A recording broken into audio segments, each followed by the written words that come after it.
মাজার বাংশের তারা যারা আজকে 11 বছরের মেয়েদেরকে প্রেগনেন্ট বানায় দিছে, মাজার বাংশের তারা যারা ছেলে বাবুদেরকে ধর্ষণ করতেছে, বলাৎকার করতেছে, মাজার বাংশের তারা যারা জামাত শিবির অলরেডি এটা বলেও ফেলছি, জামাত শিবিররা মাজার বাংশে এবং কি এখন আইনের মধ্যে আমরা যে করতেছি, প্রতিবাদ করতেছি, আইন তাদেরকে খুঁজতেছে সমাধানের জন্য, তারা এখন স্বীকার করে না। জামাত শিবির বলে ওহাবি ভাঙছে, ওহাবি বলে বিএনপি ভাঙছে, তারা স্বীকারও করে না। তারা ভাঙছে কারণ তাদের কাছে যথেষ্ট পরিমাণ, আমাদের কাছে প্রমাণ আছে। জামাতের উপরে অভিযোগটা কেন? জামাত কেন মাজার ভাঙবে? জামাতের উপরে অভিযোগ আসার কারণ হচ্ছে তারা অলরেডি অনেকবার, একমাত্র অভিযোগের কারণ হচ্ছে জামাতের যে ছেলেফেলেগুলা মাজার যে ভাঙছে, এগুলোর তো ভিডিও ফুটেজ আছে না, ফুটেজের মধ্যে দেখা গেছে এগুলো যে জামাত শিবিরের দলের লোক। মাজার ভেঙে জামাত শিবির আসলে কি প্রতিষ্ঠা করতে চায় বলে মনে হয়? মাজার ভেঙে জামাত শিবিরের ওহাবিদের তাদের ধারণা হচ্ছে গিয়া প্রত্যেকটা নারীদেরকে হাত মোজা পা মোজা পরাবে, নারীদেরকে ঘরে বন্দি করে রাখবে এবং কি তাদের যখন মন চাইবে তখন তারা যে কোনো ঘরের নারীকে নিয়ে ধরে ধর্ষণ করবে। তাদের উদ্দেশ্য এটা জামাত শিবিরের উদ্দেশ্য। তারা মেয়েদেরকে ঘরবন্দি করবে আর তাদের ব্যক্তিগতভাবে তারা মেয়েদেরকে ইউজ করবে,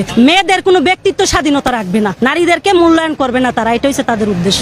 আমাদের এই বাংলাদেশে, এই উপমহাদেশে ওলে ওলের ইসলাম প্রচার করছে, কোন মোল্লা মুন্সি ইসলাম প্রচার করে। বিভিন্ন মাজারে গাঁজা সেবন করা হয়, এটা কেন করে? মাজারে গাঁজা সেবন করা হয় না, এটা মাজারের উপর একটা মিথ্যা ট্যাগ দেওয়া হয়। যারা করে তারা অবশ্যই মাজারের পক্ষের লোক নয়। মাজারের কোনো পক্ষের লোকেরা কখনোই মাজারে বসে গাঁজা সেবন করে না, নেশা পানি সেবন করে না। এটা আলাদা একটা শ্রেণী আছে, এটা তাদেরই গোষ্ঠী, তাদেরই মনোনীত লোক যারা মাজার ভাঙ্গে। তারা এগুলো একটা অজুহাত দাঁড় করাইয়া, গাঁজার অজুহাত দিয়ে, নেশার অজুহাত দিয়ে তারা মাজারগুলোকে ভাঙ্গে। আজকে যে মাদ্রাসাগুলোতে যে বলাৎকার হচ্ছে, তাই বলে কি একটা মাদ্রাসা ভাঙ্গা হয়েছে? এই তৌহিদি জনতা কি একটা মাদ্রাসা কি আক্রমণ করছে? কই, তারা তো এই মাদ্রাসা আক্রমণ করে নাই। তাহলে বুঝতে হবে এটা গভীর চক্রান্ত। কাদের? এই জামাত শিবির, এই জঙ্গি গোষ্ঠীর চক্রান্ত।